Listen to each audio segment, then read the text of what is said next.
So you're thinking about selling and you want to find out how much your house is worth. So you go online and you see a site saying free instant valuation. Is it any good? Is it accurate? How do they get their information that they supply to you? I'm going to answer those questions this week. In fact, we're going to talk about 5 different aspects of the free instant valuation. Number 1, how do they work? Number 2, why are they always way too high or way too low? Number 3, where do they get their information from? Number 4, who benefits from this process? And number 5, what are my alternatives? So number 1, pop in your address and a bit of other information and bing dada ding, the valuation just pops up, but they've collected all your personal information now. Number 2, why are they always, and by always I mean 99.9% of the time, either way too high, even in this market, or way too low? Well, here's the reasons.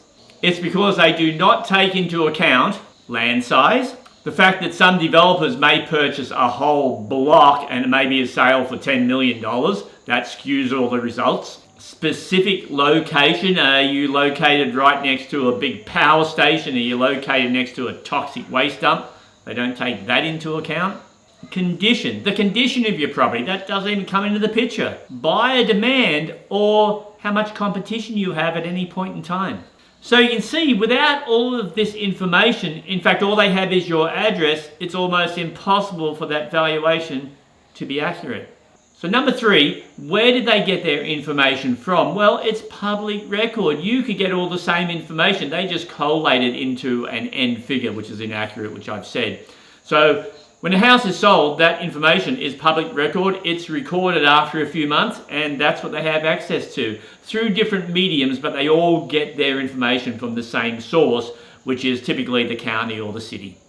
Number 4, who benefits from the information? Well, you as a consumer get that information, even though it's inaccurate, but the person that benefits is the person that's paid that third party to run an ad saying free appraisal by ABCD appraisal company. So you click on, put in all your personal information, you get an inaccurate valuation. Typically a real estate agent gets all your personal details, and then you suddenly get a call or an email out of the blue saying, hi, have you thought about selling your house? And number 5, what are your alternatives? This only applies if you're actually wanting to sell your house and you're actually wanting to know what the actual figure is. Then you call a real estate agent. It's kind of like, you know, if your arm hurts and you Google doctor and you find out why your arm's hurting, but it's not hurting enough to go to a doctor. If your arm's really hurting enough and a bone's sticking out, you're going to go to the doctor and get a professional opinion.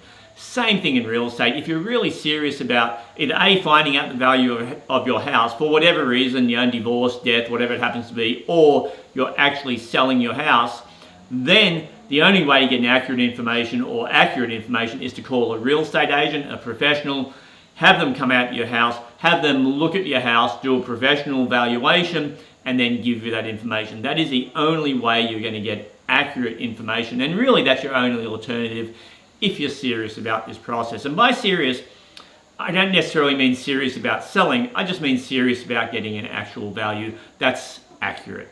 So here's the conclusion of all that. The problem with an automatic val, if it's really high, you're like, yippee, even if the market pushes to here and it's up here, you're like, yippee, and you want to sell, then you try and find an agent that will tell you this lie. So you're looking for the best agent that can lie to find this value. Conversely, if that figure's way too low, you're going to go, well, that's not accurate, and you're going to go searching for an agent to tell you a much higher figure than what you thought it was anyway. So there's no real advantage to going through this process if you're thinking about selling. So that is it for this week. So if you're a buyer, give me a call. Happy to help in any real estate market. And I mean that, but I rarely get a buyer calling for help. Don't know why.